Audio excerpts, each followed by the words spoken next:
Welcome again students. हम कर रहे हैं आजकल chapter 5 complex numbers and quadratic equations, और उसमें मेन हमारा जो टॉपिक आजकल चल रहा है वो है to convert a complex number in polar form. ठीक है, तो इससे पहले के लेक्चर्स में मैंने आपको 2 एग्जाम्पल और 2 क्वेश्चन कराए हैं, बट मुझे ऐसा लग रहा है कि कुछ बच्चों को अभी भी कुछ डाउट्स हैं, क्लियर नहीं हो रहा। तो इस एक्सरसाइज के जो अदर क्वेश्चंस हैं मैं आपको और आसान तरीके से कराने की यहाँ पर कोशिश करती हूँ, एक और तरीके से कि किस तरह से हम ईच कॉम्प्लेक्स नंबर को पोलर फॉर्म में कन्वर्ट कर सकते हैं। तो सबसे पहले हम लेते हैं क्वेश्चन नंबर 3। ये कि मैंने टेबल बना रखी है, वो भी जब आएगी तब मैं आपको बताऊंगी कि how to use that table. एक टेबल मैंने लास्ट लेक्चर्स में भी बताई थी।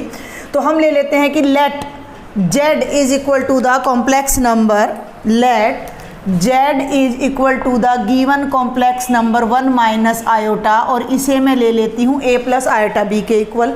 जब मैं बोथ साइड्स कंपेयर करूँगी तो a की वैल्यू 1 आ जाती है रियल पार्ट, और b की वैल्यू -1 आ जाती है। क्लियर है। अब हमने इसको पोलर फॉर्म में बदलना है, तो पोलर फॉर्म आपकी क्या होती है, r of cos theta plus iota sine theta.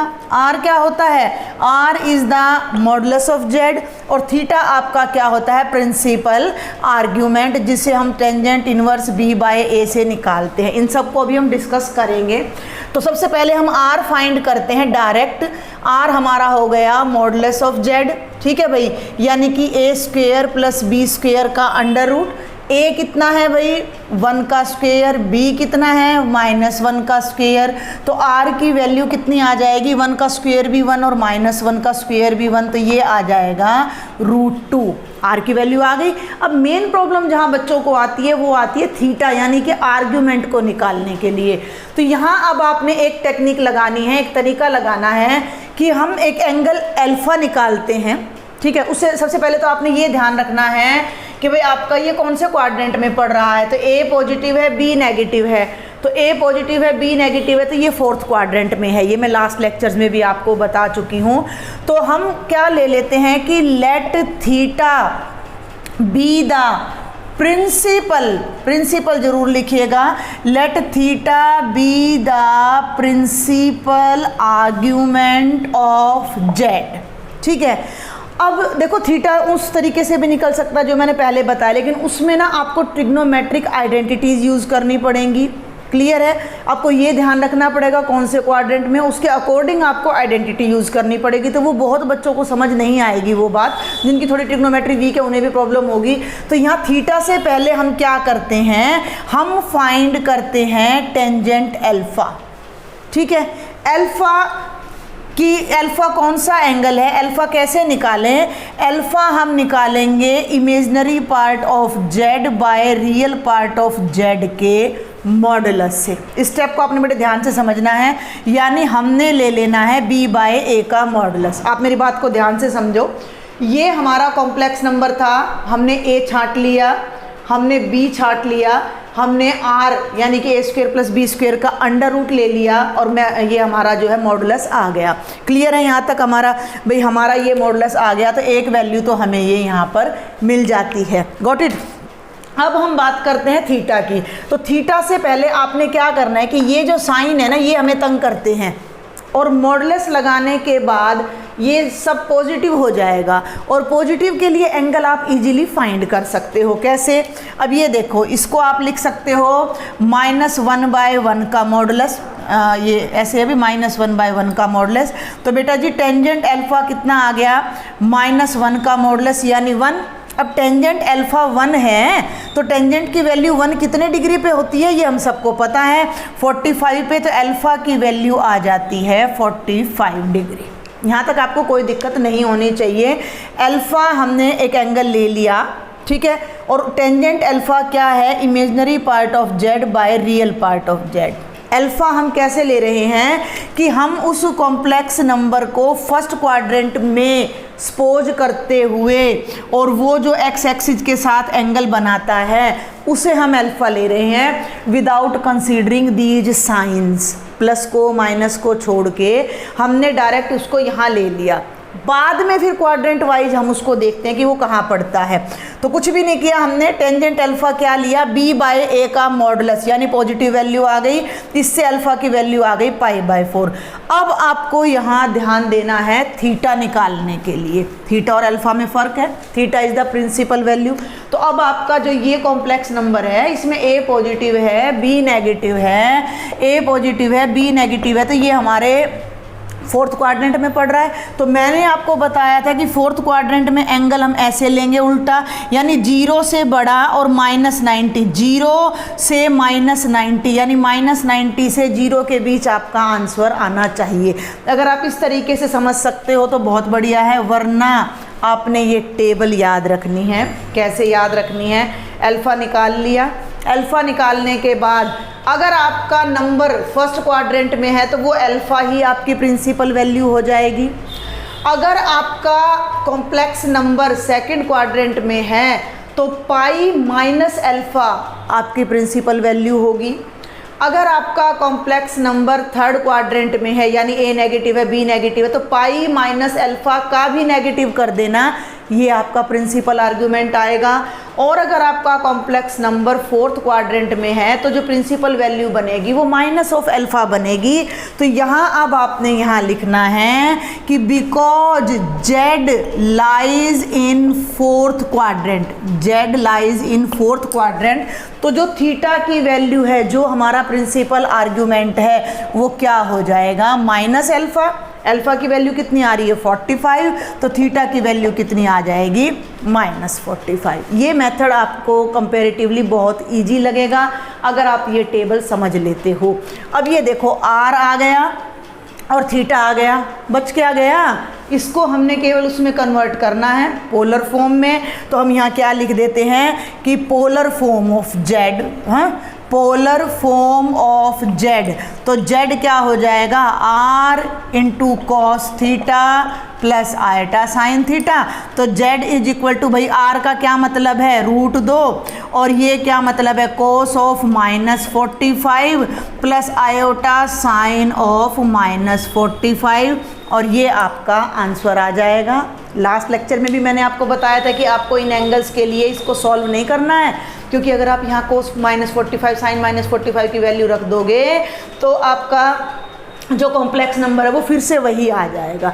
ये पोलर फॉर्म जस्ट हमें क्या बता रही है कि हमारा जो कॉम्प्लेक्स नंबर है वो x एक्सिस के साथ -45 के एंगल पर है और उसका मैग्नीट्यूड √2 है।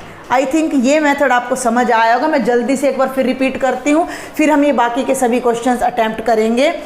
देखिए, जो भी कॉम्प्लेक्स नंबर को आपने पोलर फॉर्म में बदलना है, आप उसको a प्लस आयोटा b लें, real part a, imaginary part b, a² plus b² का अंडर रूट करेंगे तो z का मॉडुलस यानी डायरेक्ट r आ जाएगा। r तक आपको कोई प्रॉब्लम नहीं होनी चाहिए। अब प्रॉब्लम आती है हमें थीटा कैलकुलेट करने में। थीटा हमने क्या ले लिया, let theta be the principal argument of z, theta be the principal argument of z। लेकिन हम थीटा नहीं निकालेंगे, हम थीटा से पहले टेंजेंट अल्फा निकालेंगे। अल्फा की बजाय, अल्फा के लिए हमें इन्वर्स में ले जाना पड़ता है, और अभी 11th में आपने इन्वर्स पढ़ा नहीं है, तो हम डायरेक्ट टेंजेंट अल्फा निकालेंगे। टेंजेंट अल्फा क्या है, b/a का मॉडुलस, इसको भी ना लिखो तो कोई दिक्कत नहीं है, b/a का मॉडुलस। तो b-1 a1 दोनों का मॉडुलस करेंगे, डिवाइड करेंगे, -1 का मॉडुलस 1। टेंजेंट अल्फा 1 आ गया, तो ये वैल्यू तो हम बहुत आसानी से फाइंड कर सकते हैं कि अल्फा कितना है 45। क्लियर है यहाँ तक। इसके बाद आपने इस टेबल पे ध्यान देना है कि क्योंकि ये कॉम्प्लेक्स नंबर हमारा फोर्थ क्वाड्रेंट में लाई कर रहा है, तो जो अल्फा की वैल्यू आएगी वो इसमें से कहाँ से चलेगी, तो वो यहाँ से चलेगी कि क्योंकि हमारा ये जो है कॉम्प्लेक्स नंबर फोर्थ क्वाड्रेंट में है, तो माइनस अल्फा हमारी प्रिंसिपल आर्ग्यूमेंट होगी। तो थीटा की जो वैल्यू होगी वो माइनस अल्फा बनेगी। अल्फा 45 है तो ये -45 आ जाएगा। अब हमें थीटा मिल गया, r मिल गया, तो हम डायरेक्ट इसमें r के जगह पर √2 रख देते हैं, थीटा के प्लेस पर -π/4 रख देते हैं, और हमारा कॉम्प्लेक्स नंबर पोलर फॉर्म में कन्वर्ट हो जाएगा। आई थिंक ये मेथड आपको ईजी लगेगा। Now we will do question number 4 on the same line. Let z is equal to -1 plus iota, which is equal to a plus iota b. Comparing both sides, a कितना हो जाएगा भाई ये हमारा a is equal to the real part that is equal to -1, b is equal to imaginary part that is equal to 1 आ गया। r बिल्कुल simple a² plus b² का अंडर रूट, फिर से वही आएगा, ध्यान देना, +1² का अंडर रूट, और ये फिर से हमारा कितना आ जाएगा √2। जो इससे पहले वाला क्वेश्चन है थर्ड, मैंने वो बिल्कुल प्रॉपर मेथड से कराया, आप उसको नोट करें। ऐसे ही आपने सभी क्वेश्चंस को अटेम्प्ट करना है। तो अगर इनमें कुछ पॉइंट्स स्किप हो जाते हैं तो आपने थर्ड क्वेश्चन की हेल्प से उन पॉइंट्स को वहाँ पर ऐड कर देना है। तो अब हम यहाँ क्या लिखेंगे, let theta be the principal argument of z. Got it. तो हम पहले क्या फाइंड करेंगे, टेंजेंट अल्फा। टेंजेंट अल्फा मैंने क्या बताया था, क्या है, मॉड ऑफ b बाई ए। ये लाइन अगर आप ना भी लिखो तो चल जाएगा, लेकिन बाद में लिखनी पड़ेगी आपको। Mod of b by A, b 1 है, a -1 है, ये आ गया मॉडलेस ऑफ -1 यानी 1। फिर से आप देखिए कितना आसान पड़ेगा अब ये। टेंजेंट अल्फा आ गया 1, यहाँ से अल्फा की वैल्यू आ गई π/4। क्लियर है यहाँ तक आपको। अब हमें ये ध्यान देना है कि हमारा कॉम्प्लेक्स नंबर कौन से क्वाड्रेंट में है। a नेगेटिव है और b पॉजिटिव है, ध्यान दें। a नेगेटिव यानी x नेगेटिव और b पॉजिटिव, तो ये सेकंड क्वाड्रेंट में है। a negative b positive second quadrant में है। तो हम यहाँ लिखेंगे because z lies in second quadrant, because z lies in second quadrant, so principal argument theta कैसे निकलेगा, सेकंड क्वाड्रेंट है तो पाई माइनस अल्फा कर देंगे। अल्फा की वैल्यू 45 आ रही है, थीटा हो जाएगा पाई माइनस अल्फा यानी पाई माइनस π/4, 4 1 जा 4 माइनस पाई 3π/4। बिल्कुल आसान हो जाता है इस मेथड से आपका क्वेश्चन। ये 3π/4 आ गया और भाई r की वैल्यू √2 आ जाती है। अब हम अपने नंबर को कॉम्प्लेक्स फॉर्म में पोलर फॉर्म में कन्वर्ट कर देते हैं डायरेक्ट। तो z क्या हो जाएगा, r into cos theta plus iota sine theta, ये हो जाएगा √2 into cos of 3π/4 plus iota sine of 3π/4 and your question is done. Now we will do question number 5। Let z is equal to -1 minus iota. ये third question है जिसमें 1 और 1 आ रहा है। तो अब हम यहाँ डायरेक्ट a और b लिखते हैं। a is equal to -1, b is again -1, तो r मॉडलेस ऑफ z यानी r आपका क्या हो जाएगा, a² प्लस b² का अंडर रूट, फिर से वही √2 आने वाला है, फिर से वही √2 आएगा r आपका, -1 का स्क्वायर 1 + 1 यानी कि √2। तो r की वैल्यू फिर √2 आ रही है। अब हम निकालते हैं tangent of alpha. Tangent alpha मैंने क्या बताया था, modulus of b by a, याद रहेगा आपको। तो मॉडलेस ऑफ b -1 a -1 कितना आ गया, माइनस से माइनस कैंसिल और केवल 1 आ जाएगा। अब ये देखिए तीनों में आपका जो एंगल है वो π/4 आ रहा है। तीसरा क्वेश्चन कर रहे हैं हम। क्वेश्चन नंबर 3 में भी एंगल π/4 आया, क्वेश्चन नंबर 4 में भी π/4 आया और फिर π/4 आ रहा है। लेकिन प्रिंसिपल आर्ग्यूमेंट ये नहीं है हमारा। Principal argument depends upon the position of the complex number. तो कॉम्प्लेक्स नंबर में a भी नेगेटिव है और b भी। a नेगेटिव है यानी x नेगेटिव है, y नेगेटिव है, इट मीन्स हमारा जो कॉम्प्लेक्स नंबर है वो यहाँ लाई कर रहा है। अगर हम इधर से आते हैं तो एंगल मोर देन 180 हो जाएगा, जो कि प्रिंसिपल आर्ग्यूमेंट नहीं है।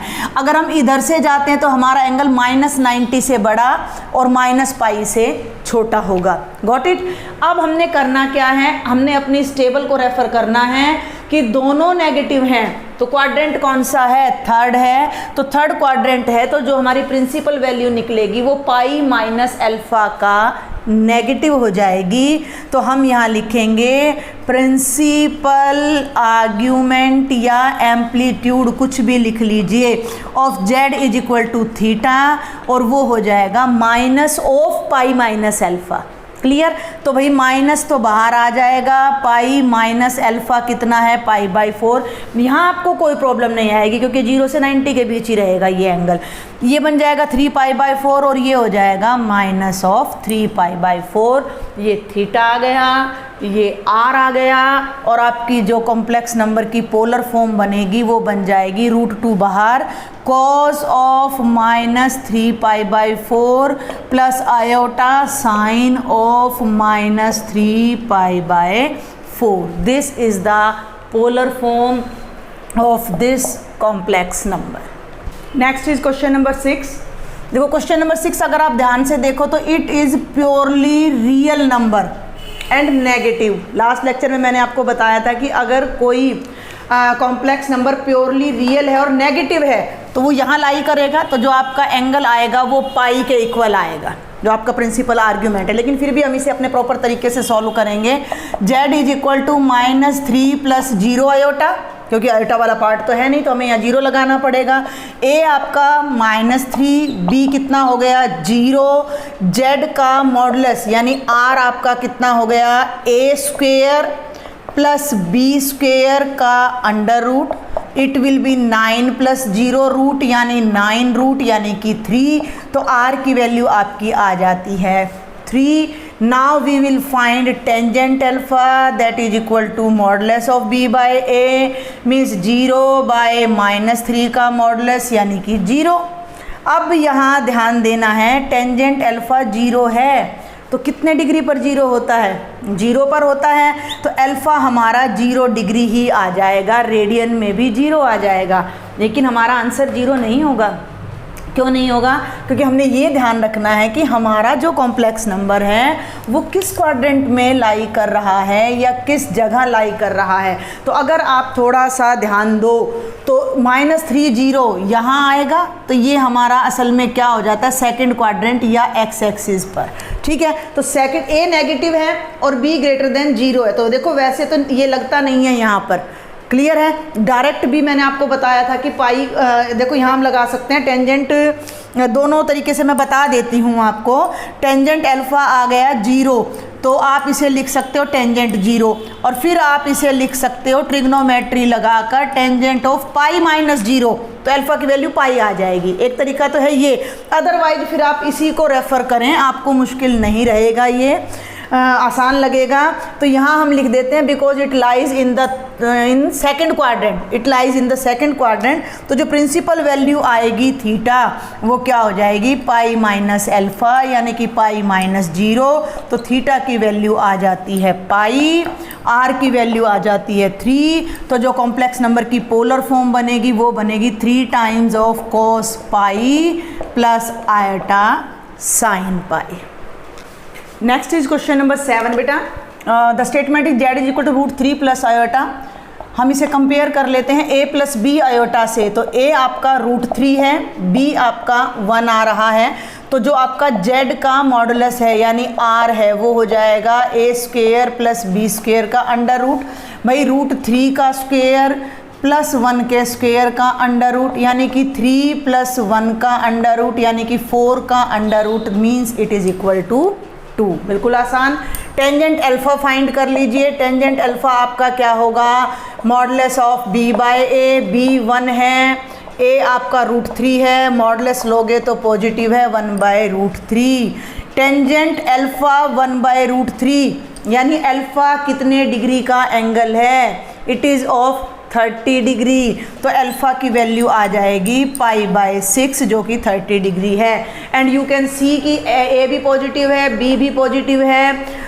Yes, let me check the statement, yes both are positive, तो it means it will lie in first quadrant. तो हमारी जो ये अल्फ़ा की वैल्यू आई है यही हमारी प्रिंसिपल वैल्यू बन जाती है, तो डायरेक्ट हम निकाल सकते हैं कि थीटा कितना हो जाएगा π/6। और इन दोनों वैल्यूज़ को जब हम यहाँ यूज़ करते हैं तो हमारा जो z बन जाएगा वो बनेगा 2 × cos of π/6 plus iota sine of π/6।